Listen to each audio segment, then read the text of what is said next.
human rights and democracy promotion, the real story is unfolding in the shadows of America's financial system. The petrodollar system that has underwritten American hegemony for 50 years is collapsing, and Venezuela holds the key to either saving it or burying it forever. The mainstream narrative sounds noble and righteous. Brutal dictator oppresses his people. Brave America intervenes to restore democracy. Freedom wins. It's the same script they've used from Iraq to Libya to Syria, but that script has one fatal flaw. It assumes people still believe it. Let me tell you what really happened in Caracas and why it represents the most desperate gamble in modern American foreign policy. The operation wasn't planned in the Pentagon or the CIA. It was planned on Wall Street, because the people who really run America, the banks, the financial institutions, the debt holders, have been staring into an abyss for months now. The mathematical reality of American debt has reached a breaking point where traditional solutions no longer work. Here's the brutal truth. America needs to borrow $3 trillion this year just to keep functioning. $3 trillion. That's more than the entire GDP of most countries. And their traditional buyers, Japan, Europe, even America, are either broke, distressed, or actively selling American debt instead of buying it. But the crisis goes deeper than debt. It goes to the heart of what has made America the dominant global power for 8 decades, the petrodollar system. Since 1971, when Nixon took America off the gold standard, the dollar has been backed by one thing: the global agreement that oil must be purchased in dollars. Every country that wants energy has to hold dollars. Every oil transaction feeds the dollar's dominance. It's been the most elegant imperial arrangement in history. Venezuela just proved that arrangement can be broken. For 5 years, while America imposed sanctions and tried to starve Venezuela into submission, something unprecedented was happening. Venezuela kept selling oil, but not for dollars. China bought it for yuan. India bought it for rupees. Even some transactions were conducted in USDT cryptocurrency. The sanctions didn't collapse Venezuela. They created the world's first post-dollar oil market, and once that market was proven to work, the floodgates opened. Russia started selling oil for rubles and yuan. Iran expanded non-dollar transactions. Saudi Arabia began accepting yuan for Chinese oil purchases. The petrodollar system wasn't just being challenged, it was being systematically replaced. Now here's where the story gets truly fascinating. America's own infrastructure was designed for this old system.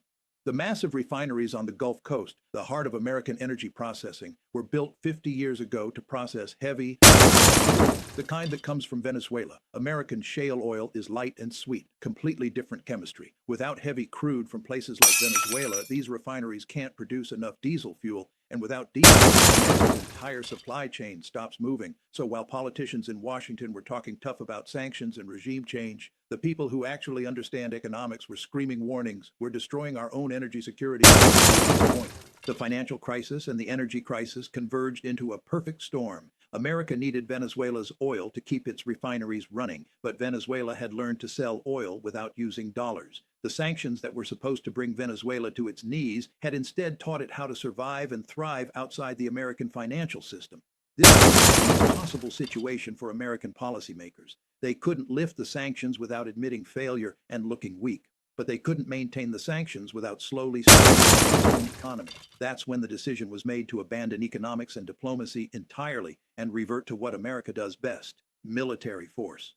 The operation in Caracas wasn't a policy choice. It was an act of desperation by a system that's running out of options. When you can't compete economically and you can't persuade diplomatically, you use violence. It's the last refuge of a declining empire. But here's where the analysis gets truly chilling for American strategists. This operation might have solved a tactical problem while creating a strategic catastrophe. Think about the timing. Why now? Why not during the height of the Venezuelan crisis in 2019? Why not when oil prices were at rock bottom? The answer lies in a convergence of crises that made this operation both necessary and disastrous. First, the debt ceiling reality. America's borrowing needs have reached levels that would have been considered science fiction just a decade ago. The mathematical impossibility of the situation has forced American policymakers into increasingly desperate measures. Second, the refinery crisis has reached critical mass. Gulf Coast refineries are operating at the edge of their capacity limitations. Without Venezuelan heavy crude, they literally cannot produce diesel to maintain American supply chains. This isn't a future problem. It's happening right now. Third, and most importantly, the alternative systems have reached maturity. When Venezuela started selling oil for yuan, it was an experiment. Today, it's a proven model that dozens of countries are studying and implementing. But here's the critical question that Washington hasn't answered. What happens next? They've captured Maduro, but they haven't captured Venezuela's oil. They haven't rebuilt the international support they lost. They haven't solved the fundamental problem that drove this crisis. The world no longer needs American permission to conduct business. You're hearing challenges told about global power and American foreign policy.